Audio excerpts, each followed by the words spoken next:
سعادة السيد فرانشيسكو موتا رئيس فرع آسيا والمحيط الهادي والشرق الأوسط وشمال أفريقيا في مكتب المفوضة السامية لحقوق الإنسان، الإخوة والأخوات الكرام، ونحن نختتم أعمال المؤتمر الإقليمي العربي الثالث لحماية وتعزيز حقوق الإنسان، والذي كان محوره هذا العام أثر الاحتلال والنزاعات المسلحة على حقوق الإنسان، لا سيما حقوق النساء والأطفال. يطيب لي أن أتوجه بالشكر والتقدير لكل الجهات التي ساهمت في نجاح هذه الفعالية، والتي عرفت حضور ما يزيد عن 120 مشاركا ومشاركة يمثلون الدول الأعضاء والمؤسسات الوطنية لحقوق الإنسان ومنظمات المجتمع المدني، وعلى الجهات المعنية في منظومتي جامعة الدول العربية والأمم المتحدة، والمهتمين من باحثين وأكاديميين وقانونيين. إن التعاون القائم بين جامعة الدول العربية ومكتب مفوض الأمم المتحدة السامي لحقوق الإنسان لا ينحصر على تنظيم مؤتمر إقليمي رفيع المستوى كل عامين، بل ويشمل أيضا بناء على مضامين مذكرة النوايا الموقعة بين الجانبين عام 2002 تبادل الوثائق والتنسيق والتشاور بشأن القضايا ذات الاهتمام المشترك وتعزيز برامج التدريب وبناء القدرات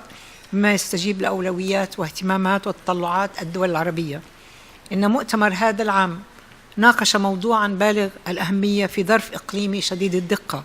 والخطورة، فالحديث عن الاحتلال والنزاعات المسلحة يعني الحديث عن التهديدات التي تمس الحق في الحياة، أسمى حقوق الإنسان،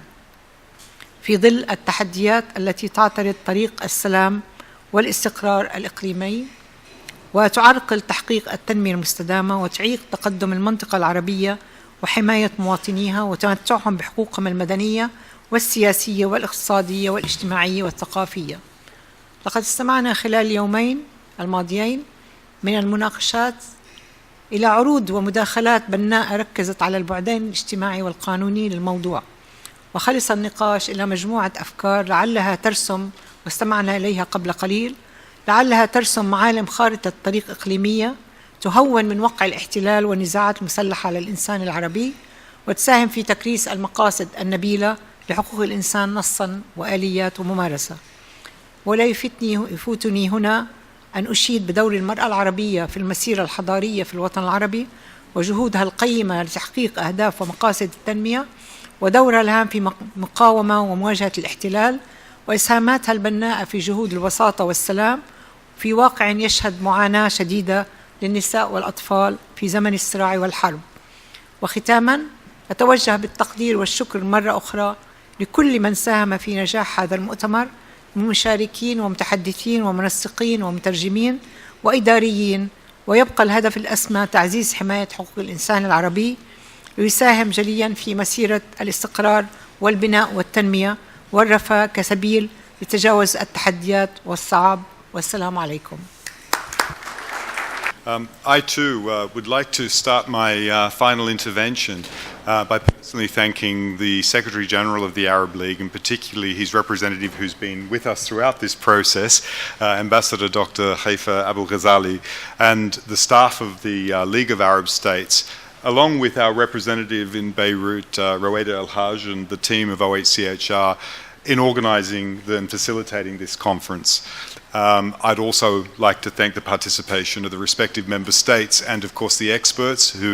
as Ambassador Abu Ghazali said, have come from such a long way to share their views with us, and also the participants from civil society who've also joined us. I think that it's been a very enriching discussion about some topics that have been very critical and crucial relevance to the region in the last few years, and will probably remain so for the next years to come. As we're well aware, and as I said in my opening address, the region unfortunately has suffered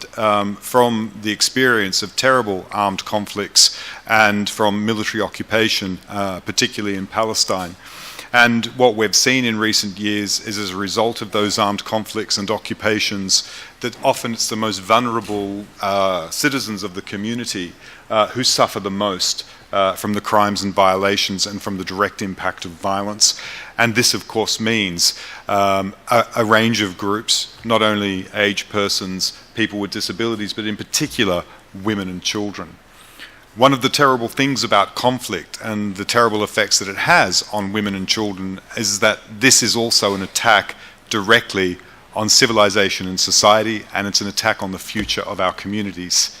And as such, it's absolutely imperative that all of us, including member states, but also members of civil society and whatever walk of life we happen to be, the United Nations, the League of Arab States, regional organizations, we have to do our utmost to ensure that in terms of armed conflicts or occupations that are ongoing, that we do our utmost to promote the respect and protection of women and children, but that we also act to try and protect them from the after effects of such conflicts and occupations. Because as I said, they lie at the very core of civilization, of society, and of the future. What we've seen through armed occupation and armed conflict is that women and children not only suffer from the direct impacts of violence, being killed, being injured, they also can lose their breadwinners, the male members of the families on whom they may be dependent, rendering them unable to access even basic services. In many conflicts and occupation scenarios, we've seen the economic opportunities of women extremely limited or become non-existent, and we've seen a challenge in even accessing basic services, water, food, healthcare, education.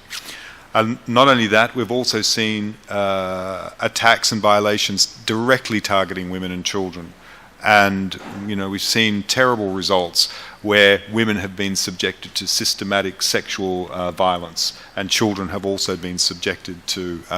systematic violence, including sexual violence.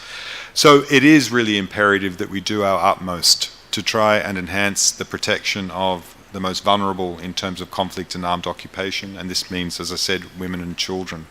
So it was a very opportune event that's been held. It's been a very enriching discussion. We've covered a very broad range of issues, ranging from the legal frameworks through to the direct effects of armed conflict on women and children, but also looking at canvassing some of the solutions in terms of enhancing the legal frameworks and some of the policies and programs that are in place to enhance the protection and safety and security of women and children in those situations, but also to care and protect them in the aftermath of those situations. One thing I'd very much like to encourage the League of Arab States to consider is perhaps developing a conventional framework for the protection of children to mirror the one that already exists, I understand, in relation to women. As you know, in the United Nations, you know, we represent all the member states, which includes, of course, the states that are here. But we're also being very much aware of and being encouraged by the Secretary General as well to work with regional organisations who also have frameworks and capacities to be able to address issues that are very specific to their regions. And so, of course, the United Nations would always stand ready to offer whatever assistance it can to the League of Arab States in terms of promoting and enhancing the respect and protection of women in armed conflict.